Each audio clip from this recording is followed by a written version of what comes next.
The ocean waves were strong, the waters harsh, the storms fierce. It took them 6 days to get to Sector 6, which was honestly impressive considering the condition of the route.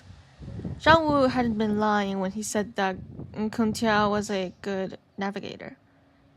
For 5 of those 6 days, the atmosphere inside the drifter was awkward. On the first day, Tin Kan had woken, not fully recovered, but not in danger of collapsing as long as they stayed inside the warmth of the drifter. "Thank you," Quintang had said breathlessly to Arda, in a strongly accented English, after he found out what he'd done. He stood, slightly wobbly, his eyes watery, face contorted with relief, and bowed. "Thank you so much. Thank you for saving Saguang and me. I can't thank you enough. I owe you a life debt, Arda Zeffni." Zhang Wu, who was hugging Saguang Yan, but without as much skin-to-skin contact, looked extremely uncomfortable, as did the rest of the platoon. Arda had found in that short day that the Imperialists had a strong sense of pride. Not that he knew any human beings who didn't, but theirs were stronger than the norm. A shared trait seemed to be stubbornness, though thankfully it varied from person to person, or else Arda wouldn't have been able to get Zhang Wu to follow his instructions to save Saguang.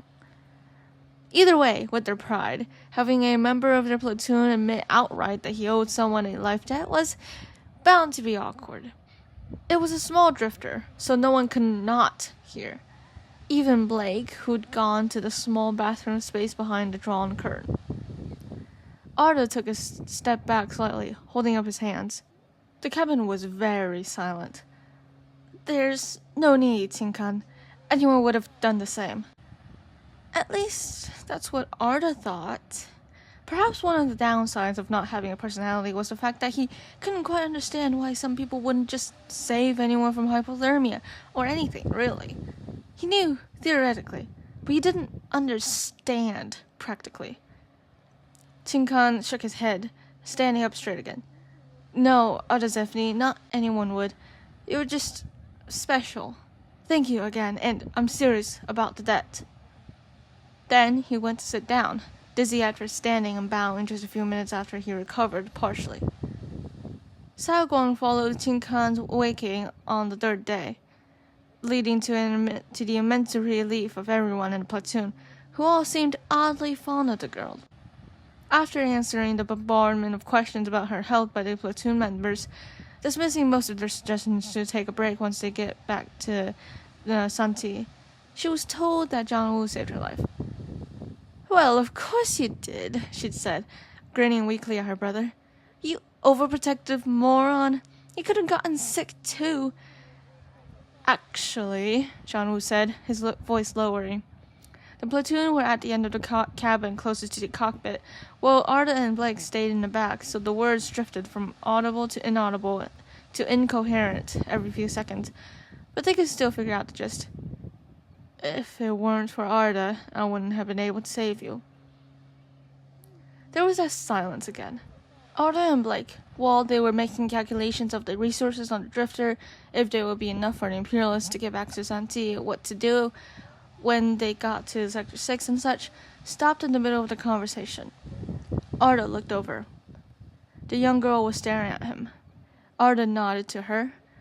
She blinked and nodded back, before turning back to her teammates and her changing the subject. They were glad to do so. "You understand what they're saying, don't you?" Blake had hissed once. He poked Arda in the temple. "And you can probably speak Sentian too. After all, you figured out English." "Somewhat, yes," Arda agreed. "I'm jealous now. How dare you be so talented at everything?" He gave the North Sphere a look. "You're pretty talented yourself, if I do say so." Blake showed it off. "What? No, I'm not. Don't say that." Right. That also reminded Arda he found something strange about Blake in the few 6 days on the drifter. He'd actually had suspicions for a while, since the first day he woke up on Zeta when he met Blake. The 5-day trek through the forest solidified the suspicious feeling, and the 6 days on the drifter just confirmed that Blake had something going on. Something he was not willing to share. Something about his past. Arda didn't know much. He knew Blake was found in a place called Kindlesill, which was quite literally, in another language, Kindle Square, in Coltus. It was a square in the city with no particular significance. He was left there as a baby and luckily was found by a Norsphere member and taken back to the base. Had he been left there long enough, he would have died. He nearly did die, in fact. That was 16 years ago. Because he was found in Kindlesill, that became his unofficial last name. He hadn't thought to ask people around the base about Blake, but now he regretted it.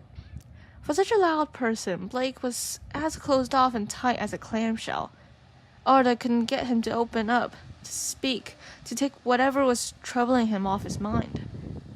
He'd figured out from observations that his past had affected him in such a way that it almost completely shattered his confidence in himself. Blake would never admit to being good at anything, or being skilled, or talented, or accept any responsibilities, because he was constantly insisting or implying that he wasn't good enough. He was unsure of himself and seemed constantly afraid to admit that he could do it, that he was talented and skilled and smart. And after a few days of evaluation, thinking, and using his knowledge from the literature and psychology from Earth, Arda had come to a conclusion. Blake was afraid of letting something go. Something in his past, maybe someone. Over the 6 days in the Drifter, Blake had been constantly jumpy and distant. He would open the window and stare at the cliffs of Dorzak as they passed, zoning out, as if thinking longingly about something. He would often get this terrible, pained expression on his face, his fist clenching without knowing it, his breathing picking up just a little. No one but Arda had noticed, but then again, Arda knew Blake the best out of the rest of the crew on the Drifter. Blake was missing Coltus. It pained him to leave it behind, to leave Sector 8 behind. He'd been hiding it well up until then, but it was obvious to Arda, who'd kept a close eye on him for a while. It'd been obvious ever since they started heading south from Drolkin Cliff. Now, if only Blake would admit it to himself.